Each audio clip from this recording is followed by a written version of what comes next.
Hell in the Land of the Morning Calm, Headhunters in the Philippines, Miracles in India.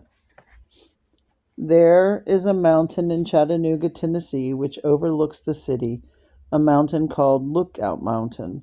On top of this mountain is a place where I used to go to pray. I had a private altar there. One day, while I was there in prayer, God spoke to me and told me to go to India and to a certain island in Philippines. He said, "On this island you will find a tribe of headhunters that have never seen a white man or heard the name of Jesus. I will lead you to them, and I will prepare the way before you." I made my plans for the trip, and in January of 1961, I took off for Manila.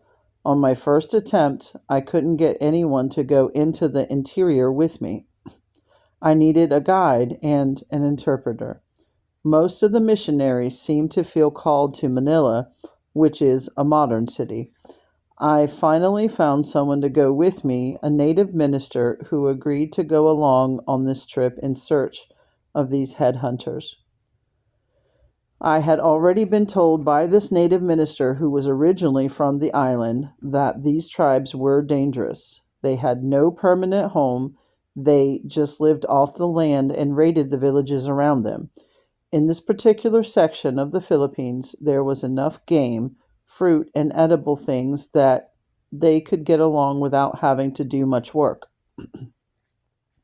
We traveled for several days in order to get to this place. The best I can remember, we only went through two little villages. The island was jungle and mountainous with a lot of undergrowth. There are two more tribes back in those mountains that are unreached to this day. At least God let us go to one of them. Side note, I just realized that I probably should have stated what year this book was written. He wrote it in 1987. Okay, back to the book. Let's see. To this day. Where was I? Okay. They're unreached to this day. At least God let us go to one of them.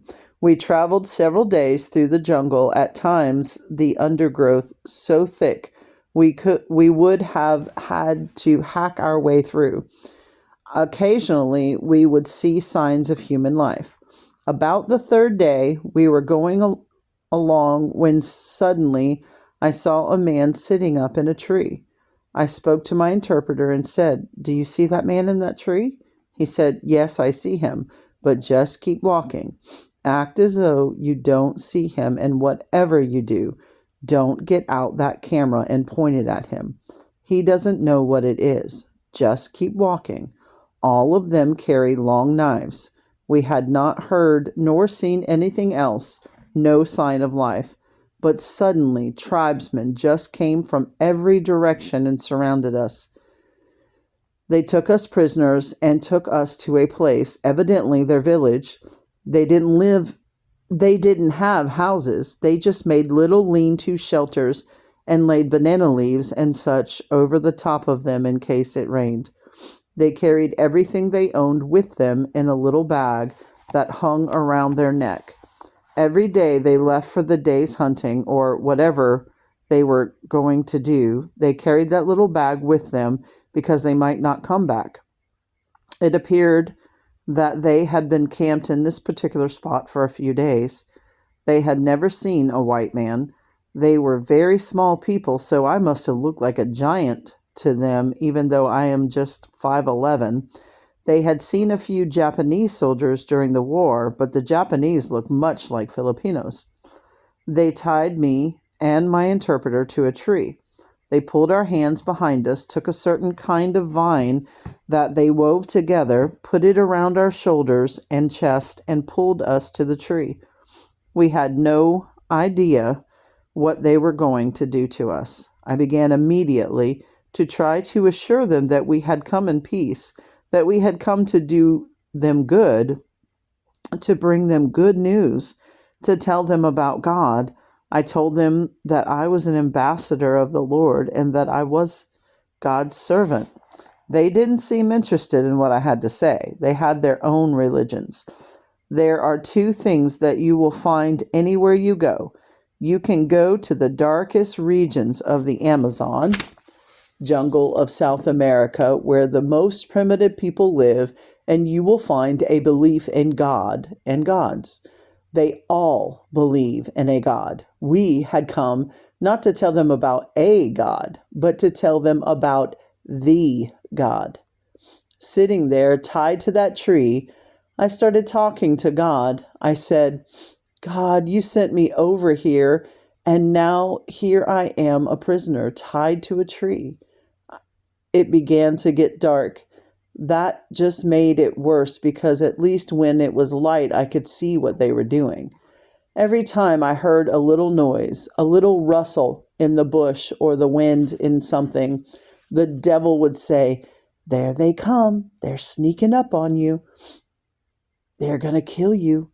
Finally, it just dawned on me, and I said, you low-down devil, sneak up on me. Why would they have to sneak up on me? I'm tied to this tree. They don't have to sneak up on me. The devil will make you believe some of the most foolish things if you listen to him. Finally, I quieted myself enough to allow the Spirit of the Lord to move on me. It takes the supernatural power of God to make us anything more than ordinary men and women. It was only ordinary and natural to be afraid under the circumstances, as I had been up to this point. But God began to move on me, and I remembered all the times that He had delivered me. Didn't I tell you to come? God asked me. Yes, Lord, I answered, and I am going to commit this situation into your hands. I did just that and went to sleep. The next morning, just as it was becoming daylight, I awoke with a start. The devil said to me, look over there, behind that tree. I looked, and there was one of the headhunters looking out from behind the tree at me. The devil said, he's coming to get you. These people chewed some kind of root which they had mixed with lime. It turned their teeth black. Their teeth seemed to be healthy, but jet black. You can't imagine how hideous they look with those black teeth shining.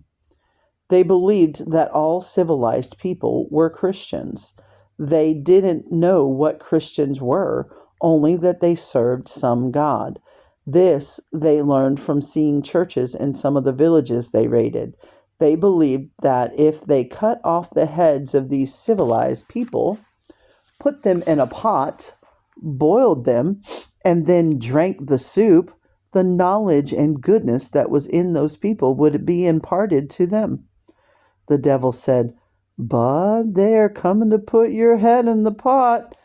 About that time, the Spirit of the Lord directed me to look in a certain direction. I looked over in front of one of the little lean-tos. There, lying on the ground, was an old man. I could tell even from where I was that his left arm was all twisted and deformed. He had big knots on his hands. Through the Spirit, I knew there was something wrong with him internally and that he was dying. The Lord never did show me what was wrong, only that he was dying. What is more important, they knew he was dying. The Spirit of the Lord spoke to me, saying, there is the key that opens the door. My interpreter was tied to another nearby tree.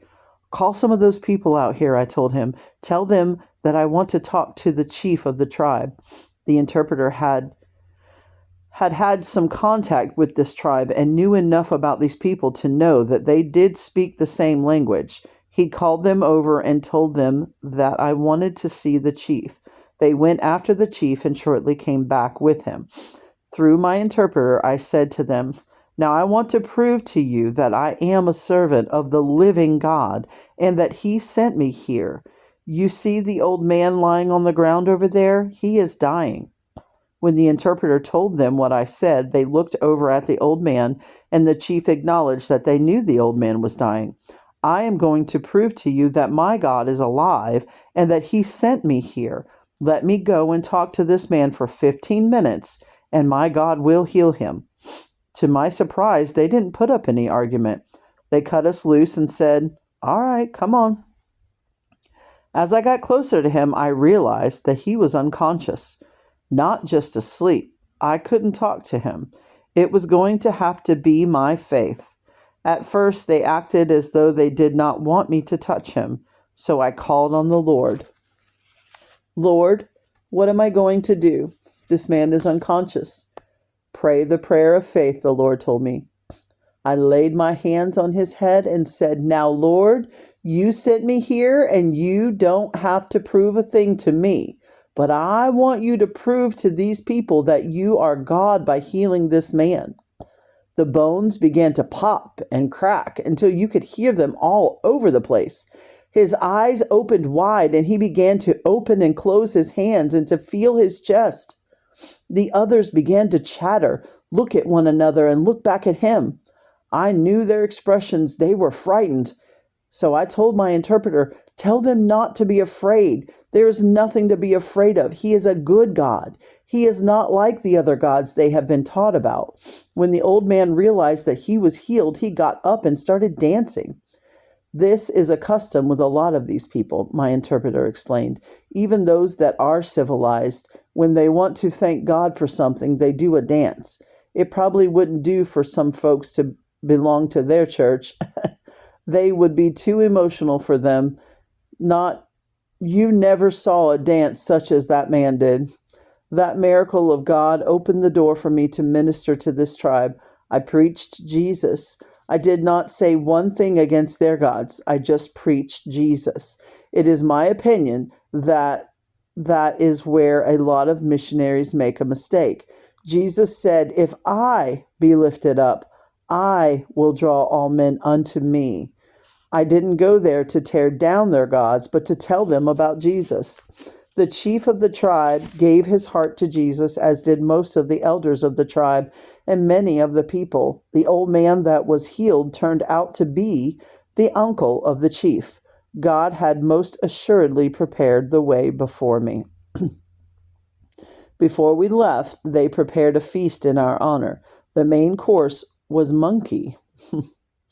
With one swipe of those big knives they carried, they cut the monkeys' heads off and drained the blood into a big gourd.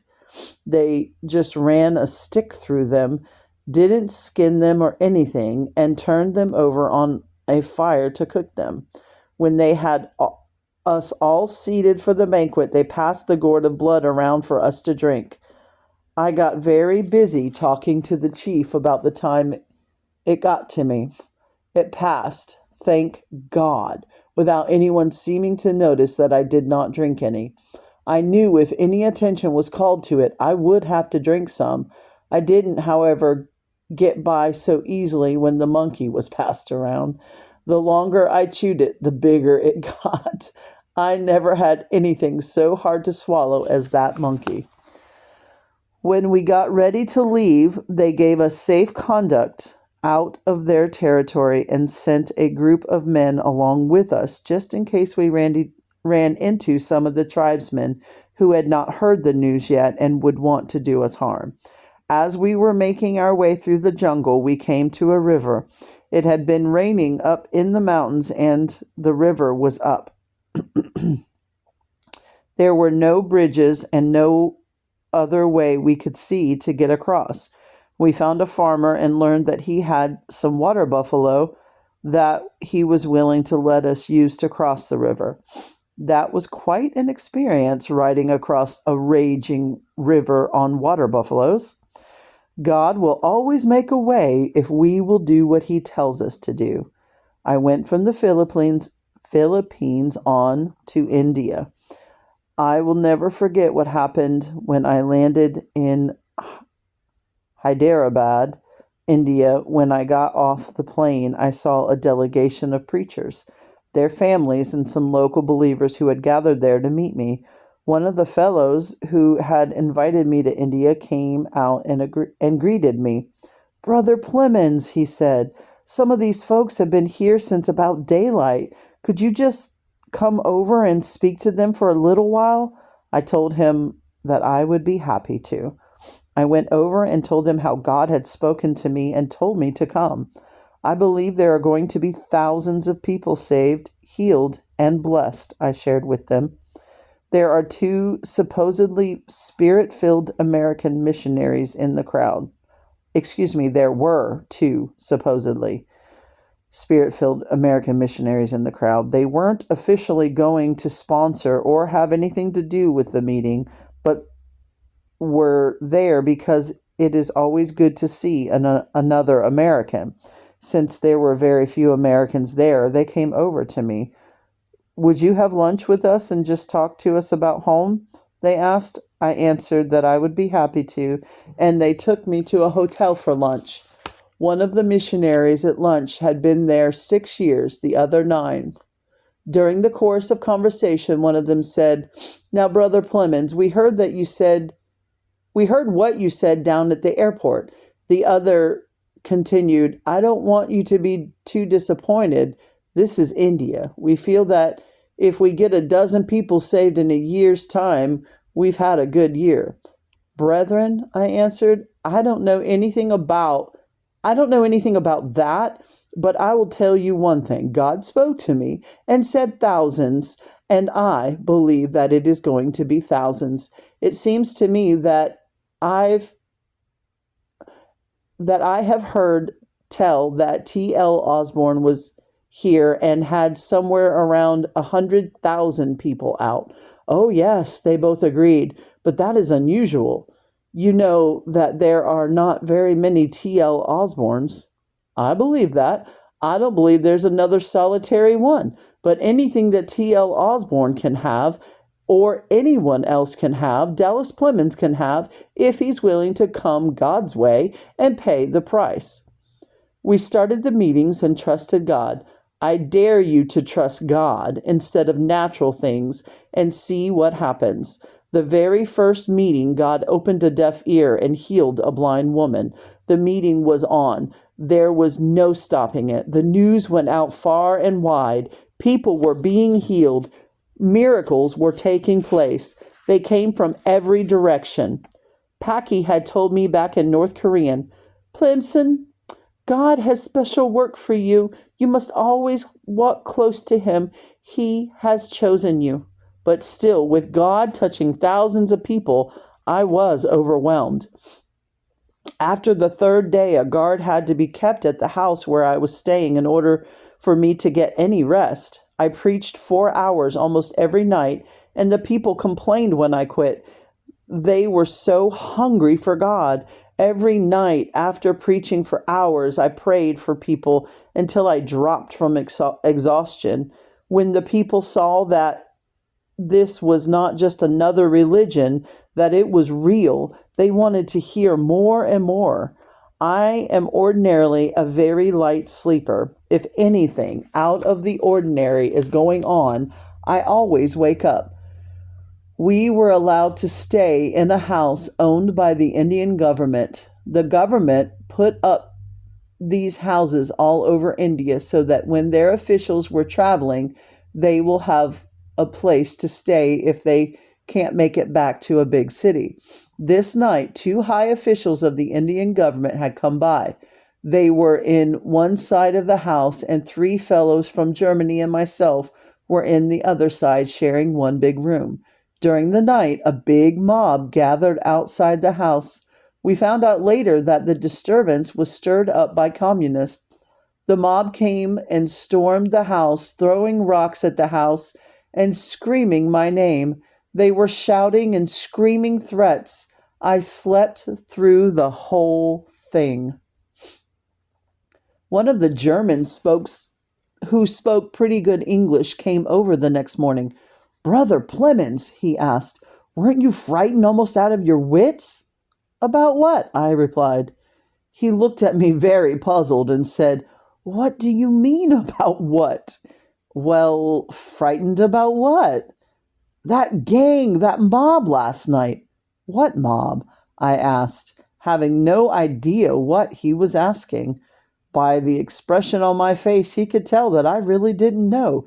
You mean to tell me you slept through that? I know you didn't say anything, but I thought it was because you were too frightened to say anything. Do you mean to tell me you slept through that? Well, I must have, because I don't know what you're talking about. God had sent those two government officials to the house that night. They had faced the mob and promised that if they would disperse and go on about their business, they would run me out of the country the next morning. When I got up the next morning, the two officials were gone. I never heard another word about it.